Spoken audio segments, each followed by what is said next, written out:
अनेकांच्या पोटातील ओठावर येणाऱ्या गुपितांची बिनधास्त मांडणी करणारं बातमीपत्र। मेरिटवर निकाल मिळणं आम्हाला अपेक्षित आहे। उद्धव बाळासाहेब ठाकरे गटाच्या पायाखालची वाळू सरकली आहे, त्यांना पराभव दिसू लागला असल्याचं मुख्यमंत्री एकनाथ शिंदे यांनी म्हटलं। अनेक ज्योतिषी आणले पण सरकार काही पडलं नाही। सरकार आणखी मजबूतीने राज्याच्या विकासासाठी काम करते। उद्धव बाळासाहेब ठाकरे गटानं आत्मपरीक्षण करावं, मग आरोप करावेत। सुप्रीम कोर्टानं दिलेल्या निर्देशाप्रमाणे लोकशाहीमध्ये बहुमताला महत्त्व आहे। धनुष्यबाण हे चिन्ह देखील आम्हाला निवडणूक आयोगानं बहुमताच्या जोरावर दिले म्हणून काही लोक मॅच फिक्सिंगचे आरोप करतात। राहुल नार्वेकर आणि अधिकाऱ्यांसोबत अधिकृत बैठक झाली असून लपून छपून बैठक केली नाही। विरोधकांच्या बोलण्यामध्ये तथ्य नाही। जेव्हा त्यांच्या बाजूने निकाल लागतो तेव्हा संस्था चांगली असते आणि जेव्हा त्यांच्या विरोधात लागतो तेव्हा त्यांच्या टीका करण्याचा प्रयत्न असतो। सर्व मेरिटवर अध्यक्षांनी आमच्या बाजूने निकाल द्यायला पाहिजे। सुप्रीम कोर्टानं त्यांच्या निकालामध्ये तसं म्हटलेलं आहे। पूर्वीच्या मुख्यमंत्र्यांनी राजीनामा दिल्यामुळे हे सरकार अस्तित्वातच नव्हतं असं मुख्यमंत्री एकनाथ शिंदे यांनी म्हटलं आहे। त्यांच्या पायाखालची वाळू सरकलेली आहे, ते त्यांना त्यांचा पराभव दिसू लागलेला आहे आणि त्याचबरोबर म्हणून सरकार स्थापन झाल्यापासून सरकार आज पडणार, सरकार उद्या पडणार, अनेक ज्योतिषी आणले, सरकार काही पडलं नाही, मग मुख्यमंत्री बदलणार असं सुरू झालं।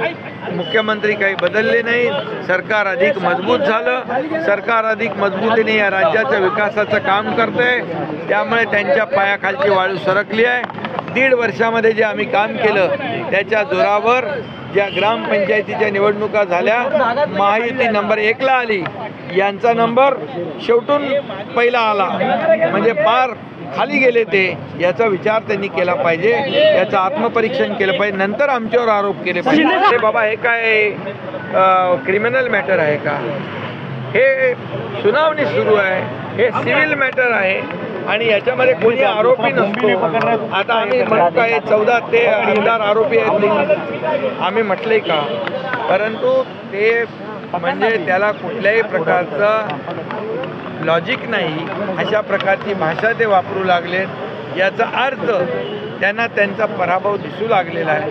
आम्ही फक्त एवढंच सांगतो, निर्णय जो आहे, जो निवडणूक आयोगाने, जो सुप्रीम कोर्टाने जजमेंटमध्ये काही मुद्दे उपस्थित केलेले आहेत, याप्रमाणे लोकशाहीमध्ये बहुमत, मेजॉरिटी यालाच महत्त्व आहे। मी आता 4 वाजेनंतर अध्यक्षांचा निर्णय आल्यानंतर, अधिकृत निर्णय आल्यानंतर मी आपल्याला समोर भाष्य करेन आणि आपल्याला आमची भूमिका आम्ही सांगू। परंतु मी एवढंच सांगतो की शिवसेना पक्ष म्हणून आम्हाला अधिकृत मान्यता या ठिकाणी निवडणूक आयोगाने दिली।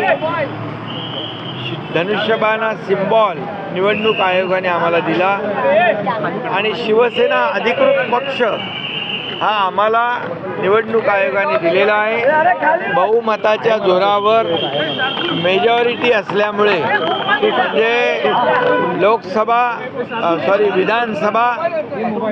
विधानसभेमध्ये 67% बहुमत आमच्याकडे आहे आणि लोकसभेमध्ये 75% बहुमत आमच्याकडे असल्यामुळे निवडणूक आयोगाने पूर्णपणे आम्हाला अधिकृत शिवसेना पक्ष म्हणून रेकग्नाइज केलंय, सिम्बॉलही आम्हाला दिलेला आहे। त्यामुळे मला वाटतं त्याचबरोबर काही लोक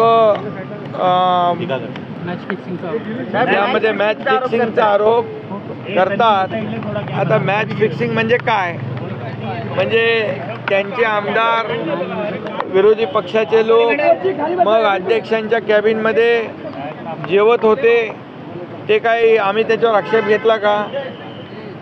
असा कुठलाही, आता त्या दिवशी अध्यक्ष माझ्याकडे आले, ते अधिकृत त्यांच्या वाहनातून आले, अधिकृतपणे आले, रात्री लपून आले नाहीत, दिवसाच्या उजेडामध्ये आले आणि त्यांच्या मतदारसंघामध्ये जे काम सुरू आहे, कोस्टल हायवेचं, मरीन ड्राईव्हचं, मी स्वतः विजिट केली होती आणि काही विषय जे आहेत त्यांच्यावर, ते आमदार आहेत आणि आमदार आहेत, त्यामुळे त्यांचे जे काही कामं मतदारसंघातली असतील इतरही काही विषय होते आणि अधिकाऱ्यांच्या सोबत ऑफिशियल बैठक झाली, लपून छपून बैठक झालेली नाही। त्यामुळे जे लोक चोराच्या मनात चांदणं असतं, लपून छपून बैठका करणाऱ्या अंधारामध्ये आम्ही त्या करत नाही। आमचं काम अगदी स्पष्ट असतं, त्यामुळे त्यांच्या बोलण्यामध्ये काही तथ्य नाही। जेव्हा त्यांच्या बाजूने निकाल लागतो ती संस्था चांगली असते, जेव्हा त्यांच्या विरोधात निकाल लागतो त्या संस्थेवर मग निवडणूक आयोग असेल, हायकोर्ट असेल, सुप्रीम कोर्ट असेल यांच्यावर टीका करण्याचा प्रयत्न किंबहुना टीका करण्याचे प्रकार अनेक वेळा त्यांनी केलेले आहेत। म्हणून एवढंच सांगतो, मेरिटवर, या सर्व मेरिटवर अध्यक्ष महोदयांनी आमच्या बाजूने निकाल दिला पाहिजे, मेरिटवर निकाल दिला पाहिजे। कारण पक्ष आम्ही आहोत, धनुष्यबाण आमच्याकडे आहे आणि सुप्रीम कोर्टाने देखील या सरकारला जेव्हा राज्यपाल महोदयांनी बोलावलं, ते जे घटनाबाह्य सरकार म्हणतात त्यांना मी सांगू इच्छितो, घटनाबाह्य ते लोक आहेत। कारण सुप्रीम कोर्टाने देखील आपल्या निकालामध्ये, निवडणूक आयोगाने देखील आपल्या निकालामध्ये म्हटलेलं आहे की त्यावेळेस पूर्व मुख्यमंत्र्यांनी राजीनामा दिल्यामुळे या सरकार अस्तित्वात नव्हतं आणि आमच्याकडे 40 + 10 50 आणि भारतीय जनता पक्षाचे 106 असे 164 लोक जी मेजॉरिटी आमच्याकडे होती आणि मुख्यमंत्री म्हणून जेव्हा मतदान झालं तेव्हा 164 विरोधात 99, म्हणजे बहुमताचं सरकार आहे। आणि मग असं बहुमताचं सरकार असताना सुप्रीम कोर्टाने देखील गव्हर्नरने जे आम्हाला आमंत्रित केलं ते जस्टिफाय केलेलं आहे त्यांच्या ऑर्डरमध्ये। हे 204 पॅरा 205 पॅरामध्ये हे जरा जे अकलेचे तारे हे करतायत, पाजळतायत, ते जे आरोप करतायत त्यांनी जरा हे वाचावं आणि नंतर बोलावं। आमचा व्हीप जो आहे त्यांना लागू आहे, आजही व्हीप त्यांना लागू आहे आणि म्हणून तशाच प्रकारचा मेरिटवर आम्हाला निकाल अपेक्षित आहे। आज 4 बजे के बाद मैं अधिकृत बात करूंगा, लेकिन मैं इतना ही कहूँगा कि हमारे पास मेजॉरिटी है। विधानसभा में 67%, लोकसभा में 75%, हमारे पास 13 सांसद है और हमारे पास 50 विधायक है और इसी के बलबूते पर मेजॉरिटी पर चुनाव आयोग ने हमें ओरिजिनल पार्टी शिवसेना पार्टी करके रिकॉग्नाइज किया है। धनुष्यबाण है जो सिंबल वो हमें रिकॉग्नाइज किया है, वो दिया हुआ है। और इसलिए मैं चाहता हूँ कि स्पीकर महोदय जी भी मेरिट पर हमारे को निकाल देंगे।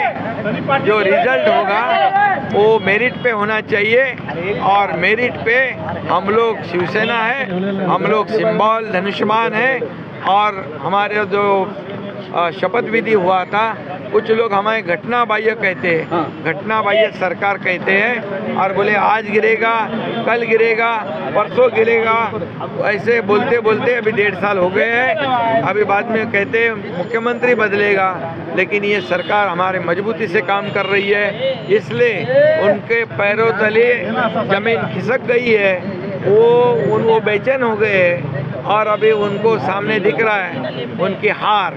इसलिए ये गलत सलत आरोप लगाते हैं। जब उनके फेवर में कोई निर्णय होता है तो अच्छा बोलते हैं। जो संजय राउत कह रहे हैं जो अरे वो छोड़ो उसके लिए मेरे पास दूसरे लोग हैं। आप कंटिन्यू कीजिए। ये आप कंटिन्यू कीजिए। तो इसमें एक ही बात कहूँगा मैं, ये मैच फिक्सिंग अगर होती तो रात को आते, अध्यक्ष रात को आते, चुपकर आते। ये दिन दहाड़े आ गए, अपने अधिकृत वाहन में आ गए और ऑफिशियल बैठक थी। उनके जो चुनाव क्षेत्र में जो कोस्टल हाईवे का काम शुरू है, मरीन ड्राइव में काम शुरू है, कुछ उनके चुनाव क्षेत्र के विषय थे। मैं मुख्यमंत्री हूँ और वो स्पीकर भी है और MLA भी है, तो इसलिए वो ऑफिशियल बैठक थी। इसमें अगर कुछ मैच फिक्सिंग करनी तो वो क्यों सामने से आते। ये ये गलत सलत बयान करते, आरोप करते, वो अभी उनकी हार दिख रही है। इसलिए ये हमें घटना बाह्य कहने वाले ये अनकॉन्स्टिट्यूशनल वही लोग हैं, वो घटना बाह्य वो लोग वो हैं, क्योंकि सुप्रीम कोर्ट ने भी जब कहा था उनके ऑर्डर में, जजमेंट में, कि जब पहले मुख्यमंत्री ने इस्तीफा देने के बाद जब हमारे पास मेजॉरिटी थी 104 बीजेपी के, 50 हमारे, मतलब 164 अगेंस्ट 99, मतलब मेजॉरिटी वाला कौन है? मेजॉरिटी वाले हम हैं। और इसलिए वो भी सुप्रीम कोर्ट ने गवर्नर का निर्णय जस्टिफाइड किया है। ये जरा उनको पढ़ना चाहिए, पैरा 204 पढ़े और फिर बात करें। उनके पास कोई मुद्दे नहीं है। बेधडक निर्भीड बिनधास्त मांडणी करणारा खबऱ्या लाईव्ह।